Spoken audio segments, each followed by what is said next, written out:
ए mister XYZ, आप जो भी हो जरा सुनिए। अगर मैं आपसे पूछूं कि इंडिया का सबसे बड़ा पावरफुल इंसान कौन है तो आप बेशक यही कहेंगे कि हमारे देश के प्रधानमंत्री हैं, क्योंकि हमारे देश में जितना भी बड़े बड़े डिसीजन होते हैं वह प्रधानमंत्री ही लेते हैं। प्रधानमंत्री के बिना एक पत्ता भी नहीं हिलता है। लेकिन मेरे दोस्त, आप यह जानकर चौंक जाएंगे कि भारत का राष्ट्रपति चाहे तो आर्टिकल 125 के तहत देश के प्रधानमंत्री को चुटकियों में हटा सकता है। दुनिया का सबसे बड़ा लोकतांत्रिक देश भारत में वैसे तो हर एक इंसान को इक्वल राइट देता है, यह फ्यूचर भारत में है। भारत का संविधान कुछ ऐसे बनाया गया है कि किसी भी इंसान को सभी पावर नहीं दिया गया है। ऐसा इसलिए किया गया है कि कोई भी इंसान चाहे जितना भी बड़ा बन जाए लेकिन अपने शक्तियों का गलत इस्तेमाल न कर पाए।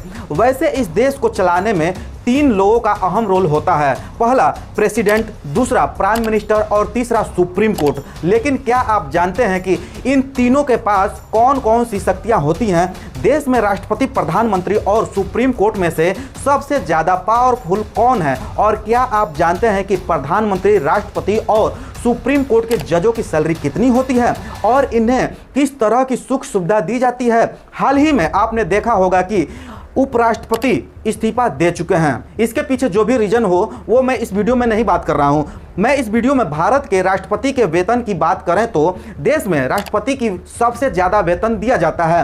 वेतन लगभग 5 लाख रुपए महीने मिलते हैं। इसके साथ ही राष्ट्रपति को बिजली, पानी और कपड़े और मोबाइल भी बात करने के लिए दी जाती है। राष्ट्रपति के पास इतना पावर होता है कि इनके हस्ताक्षर के बिना प्रधानमंत्री भी कोई भी कानून पास नहीं कर सकते हैं। राष्ट्रपति चाहे तो आर्टिकल 132 के तहत देश के किसी भी अपराधी की सजा को माफ कर सकता है या कम कर सकता है। राष्ट्रपति चाहे तो किसी भी दोषी को मिली हुई फांसी की सजा को भी रोक सकता है। यह अधिकार राष्ट्रपति को छोड़कर देश में किसी भी व्यक्ति के पास नहीं होता है। राष्ट्रपति चाहे तो आर्टिकल 352 के तहत देश में इमरजेंसी भी लगा सकता है और आर्टिकल 356 के तहत राष्ट्रपति किसी भी राज्य में अपना राष्ट्रपति शासन भी लगा सकता है। इसके साथ ही राष्ट्रपति चाहे तो आर्टिकल 125 के तहत देश के प्रधानमंत्री को भी हटा सकता है। आपने आज तक देखा होगा कि प्रधानमंत्री को बड़े बड़े फैसले लेते हुए देखा होगा, लेकिन देश में प्रधानमंत्री से ज्यादा ताकतवर राष्ट्रपति होते हैं। अब बात कर लेते हैं प्रधानमंत्री के पावर के बारे में।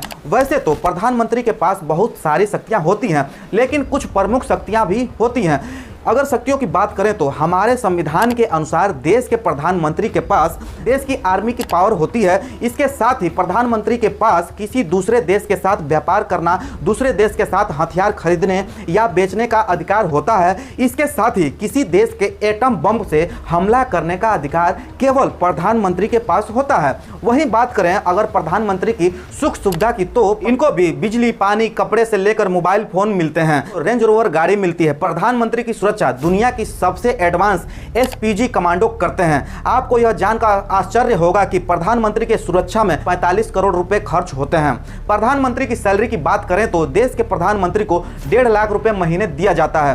अब बात करते हैं सुप्रीम कोर्ट के बारे में। सुप्रीम कोर्ट की शक्तियों की, सुप्रीम कोर्ट को मंदिर भी कहा जाता है और फैसला सुनाने वाले जज को भगवान का रूप कहा जाता है। वहीं अगर बात करें सुप्रीम कोर्ट के कुछ प्रमुख शक्तियों की तो प्रधानमंत्री और राष्ट्रपति को भी दंड देने का अधिकार सुप्रीम कोर्ट के पास होता है। सुप्रीम कोर्ट के जजों की सैलरी लाखों रुपए महीने तक होती है और सारे सुख सुविधा मिलते हैं, करोड़ों में इनकी सैलरी बन जाती है। अब आपको क्या लगता है इन तीनों में से सबसे ज्यादा ताकतवर कौन है? आप अपनी राय कमेंट में जरूर बताइए। अगर मैं अपनी बात बताऊं तो देश में कोई भी बड़ा या छोटा नहीं होता है, बल्कि देश में सबसे बड़ा देश का संविधान होता है। हमारे प्यारे भारत में हर एक काम के लिए केवल संविधान से ही होता है। नेक्स्ट वीडियो में ये जानेंगे कि बिहार इलेक्शन में कौन सा सबसे बड़ा चेहरा है, कौन उस पर इलेक्शन जीतने वाला है। वहाँ पे फिलहाल आप लोग देखे होंगे मायावती, चंद्रशेखर आजाद, वहाँ पर जीतन राम मांझी, चिराग पासवान, ये एक ऐसे चेहरा हैं जो हो सकता है कि सत्ता में आ जाएं। तो इनमें ही हम लोग चर्चा करने वाले हैं नेक्स्ट वीडियो में।